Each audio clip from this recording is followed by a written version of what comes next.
Hi hello welcome to Kiran TV news. Megastar ఇంట వారసులు అడుగుపెట్టారు. అది కూడా అలాంటి వారసులు కాదు. దాని గురించి తెలుసుకునే ప్రయత్నం చేద్దాం. మనతో పాటు ప్రముఖ రాజకీయ సామాజిక విశ్లేషకులు చంద్ర శ్రీనివాస్ గారు ఉన్నారు. సార్ నమస్తే. నమస్కారం అండి. మెగాస్టార్ ఇంట వారసులు అడుగుపెట్టేశారు. అది కూడా ఒకళ్ళు కాదు, ఇద్దరు. ఎలా ఉంది సార్? ఎలా ఉండబోతుంది? అద్భుతం. అంటే ఎన్నాళ్ళలో వేచిన ఉదయం అన్నట్టు అబ్బాయి పుడతాడు, అచ్చం తండ్రిలాగా ఉంటాడు అన్నట్టు, వాళ్ళ తాతగారి పోలికలు ఉన్నాయి అన్నట్టు. నిజమే. ఆ మెగా ఇంట కొనిదెల వారి ఆ ఫ్యామిలీలో వారసులు రావాలని ఎన్నాళ్ళలో వేచిన ఉదయం. 2000 మనం చూసుకుంటే 23లో క్లెయిన్ కారాకి జన్మించింది. ఆ అమ్మాయి కడుపులో ఉన్నప్పుడే ఆస్కార్ రేంజ్కి ఎదిగాడు. మరి వీళ్ళిద్దరు అయితే రాముల వారి జన్మ నక్షత్రంలో పునర్వస్తు నక్షత్రంలో పుట్టారు. నిన్న నైట్ 11:40 పుట్టిన ఆ నక్షత్రం త్రేతాయుగంలో రాముల వారి జన్మించింది. అప్పుడు లవకుశులు పుట్టారు.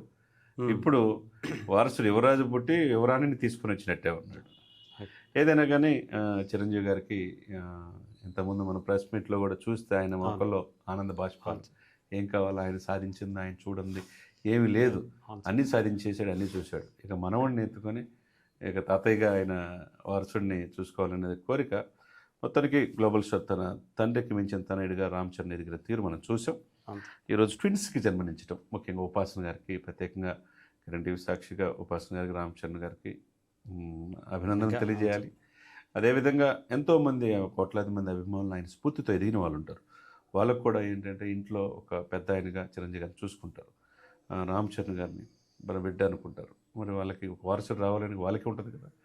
ఆల్రెడీ చిరంజీవి గారికి వారసుడు రామ్ చరణ్ గారికి వారసుడు ఇప్పుడు వచ్చేసాడు అనమాట. ఇట్లా నెక్స్ట్ జనరేషన్ కూడా ఇంకా మంచి వాళ్ళకి మంచిగా జరుగుతుంది అనడానికి ఇదే నిదర్శనం అండి. ఎందుకంటే చాలామంది ఆయన ఒక చిన్న మాట, ఎక్కువ మంది అమ్మాయిలే ఉన్నారు, లేడీస్ హాస్టల్ వార్డులో ఉన్నందుకు దాన్ని పెద్ద మహిళా సంఘాలు వీళ్ళంతా వచ్చి ఏదో కామెంట్ చేసినాయి. ఆయన కామెంట్ చేసే స్థాయి కాదు అది, అనవసరంగా. ఇక్కడ ఆయన ఎప్పుడు ఎదిగే కొద్ది ఎదిగే లక్షణం చిరంజీవి గారు.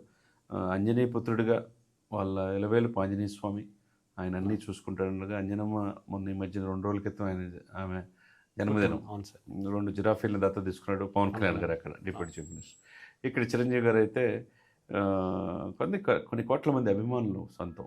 ఒకవైపు 410 కోట్ల కలెక్షన్లు, అది ఆగట్ల. సునామీ పుష్పకి రికార్డు కూడా బద్దలైపోయింది. అది చూస్తే 350 కోట్లు, 358 కోట్లు, ఇప్పుడు ఈ రోజుకి 404 కోట్లు. అంటే అసలుకి ప్రాంతీయ సినిమాల్లో చిరంజీవి గారి స్టామినా ఏంటి అనేది వరప్రసాద్ చూశారు. ఇక వాళ్ళకి ఏంటంటే కావాల్సింది వారసుడు. వాళ్ళిద్దరు బిడ్డలు భవిష్యత్తు బాగుండాలి. వాళ్ళిద్దరు జన్మ నక్షత్రం ప్రకారం రాజయోగం, కుబేరయోగం ఉందని చెప్తున్నారు. అంటే తండ్రి యొక్క స్థానం బలంగా ఉంటుంది. అంటే రామ్ చరణ్ గారిది మంచి పేరు ప్రతిష్టలు సాధిస్తారు. ఆల్రెడీ ఆస్కార్ రేంజ్కి ఎదిగాడు మొదటి కూతురు పుట్టినప్పుడు. ఇప్పుడు నెక్స్ట్ లెవెల్ ఎలా ఎదుగుతాడో మనం చూడాలి. తర్వాత దీంతో పాటు వాళ్ళ తాతకి వాళ్ళకి కూడా పూర్తి ఆయుష్ ఉంటుంది, ఆయురారోగ్యాలతో ఉంటారని ఆ ప్రభావం వాళ్ళకు కూడా ఉంటుంది అనేది బిడ్డ పుట్టిన నక్షత్రం అని పెద్దలు కూడా చెప్తా ఉన్నారు, జ్యోతిష్కులు కూడా. ఏదేమైనా కానీ మెగా ఇంట ఇది ఒక పండగే. 2025-26 అన్ని పండగలే ఆయనకి. ఇది ట్రిపుల్ ధమాకాగా మనం చూడొచ్చు అనమాట. ఏమైనా కానీ ఇంకా పెద్ద సినిమా ఎలా ఉంటుందంటే, మొదటి పాప పుట్టినప్పుడే ఆస్కార్ వరకు వెళ్ళొచ్చారు. ఈసారి ఆస్కార్ అవార్డు అందుకుని తీసుకొచ్చేస్తారు. డెఫినెట్గా పెద్ద సినిమా వాయిదా ఏం లేదు, మార్చి డేట్ కూడా ఫిక్స్ చేస్తున్నారు. ఏదేమైనా కానీ ఒక మనిషి ఎదిగే కొద్ది ఒదిగి ఉండాలి. సమాజానికి to do something our society. Harish గారు, మీరైనా నేనైనా మనం ఏదో ఒకటి సమాజానికి చేయాలి.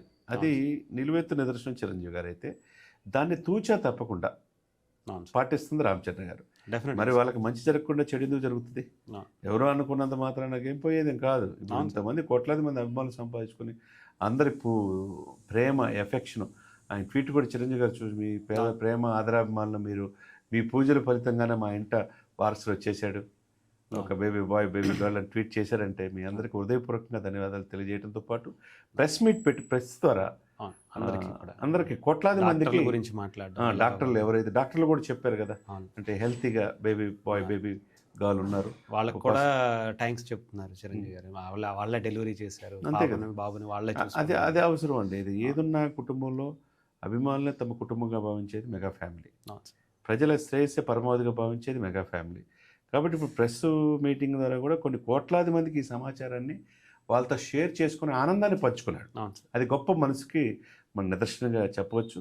ఏదేమైనా కానీ రామచంద్ర గారు ఒకవైపు పెద్ద సినిమా షూటింగ్లో బిజీగా ఉండి కూడా ఒకవైపు ఉపాసన గారిని చూసుకుంటూ వారసుల్ని మొత్తానికి నిన్నటి రోజున మంచి ముహూర్తం, నిజంగా సార్. తులారాశి, పునర్వసు నక్షత్రం, 4వ పాదం, ఇక్కడ ఈ జన్మ నక్షత్రంలో పుట్టిన వాళ్ళు అసలు వాళ్ళ జీవితానికి ఎదురే ఉండదు.